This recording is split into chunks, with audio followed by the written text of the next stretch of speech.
Hello, mark out students, those students especially who are doing like engineering from any of the colleges under mark out university, or suppose you are from any autonomous college.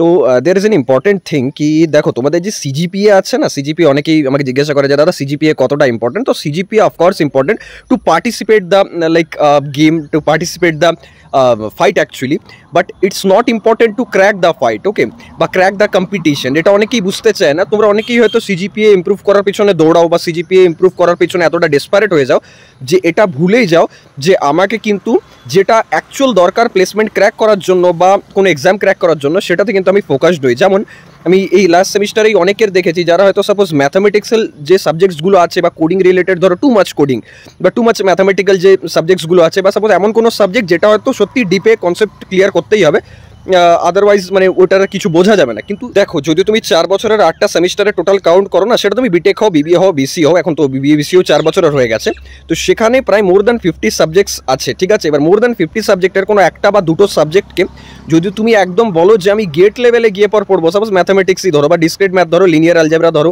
বা probability and statistics ধরো, তো এগুলো যদি তুমি সেই much লেভেলে যদি গিয়ে পর পড়ো, এবার there are so many subjects those who are like too much branch or too much branch oriented subjects, if you don't clear that, right, তো দেয়ার উইল বি প্রবলেম। তুমি বুঝতে পারছো না হয়তো আমি কি বলতে চাইছি। ব্যাপার হচ্ছে যে ইম্পর্টেন্সটা সেখানে দাও না যেখান থেকে আরওআই আসবে তোমার। তুমি যদি ফার্স্ট ইয়ারের ফিজিক্স লেকচার দেখছো, ম্যাথামেটিক্স লেকচার দেখছো, কেমিস্ট্রিতে লেকচার দেখছো, আর মানে যেটা অ্যাকচুয়াল প্লেসমেন্টের জন্য কোডিং দরকার বা অন্যান্য যে ব্রাঞ্চের কোর্স সাবজেক্টসগুলো দরকার সেগুলো পড়ছো না, so it's not fair after all. আর তুমি কিন্তু 4 ইয়ার্স পর এটা বলতে পারবে না যে I worked hard and I didn't get the result, এটা বলতে পারবে না, কারণ তুমি ভুল জায়গায় নিজের এফর্ট দিচ্ছ।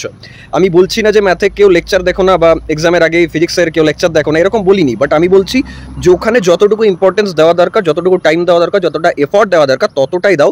বাকি এফর্টটুকু বা বাকি টাইমটুকু তুমি গেটের জন্য পড়ো, বা সাপোজ প্লেসমেন্ট ক্র্যাক করার জন্য যতটা কোডিং লেভেল তোমার দরকার হয় সেটার জন্য পড়ো। তুমি যদি কোর ব্রাঞ্চ থেকে হচ্ছ তাহলে কোরের যে আদার যে স্কিলসগুলো আছে বা কোরের যে সাবজেক্টস নলেজগুলো আছে, সাপোজ যদি ইলেকট্রিক্যাল থেকে পড়ছো তাহলে ইলেকট্রিক্যাল মেশিন, সার্কিট, নেটওয়ার্ক, দেন কন্ট্রোল, এইসব পড়ো। যদি ইসি থেকে হচ্ছে ইসির যে ডেটা কমিউনিকেশন, তোমার ইএমএফটি, এই ধরনের যে সাবজেক্টসগুলো সেগুলোতে বেশি ফোকাস দাও, তাহলে কিন্তু তোমার 4 বছর পর যে রিটার্নটা সেটা বেটার আসবে। বাকি তোমাদের কি মতামত নিশ্চয়ই কমেন্ট করে জানো।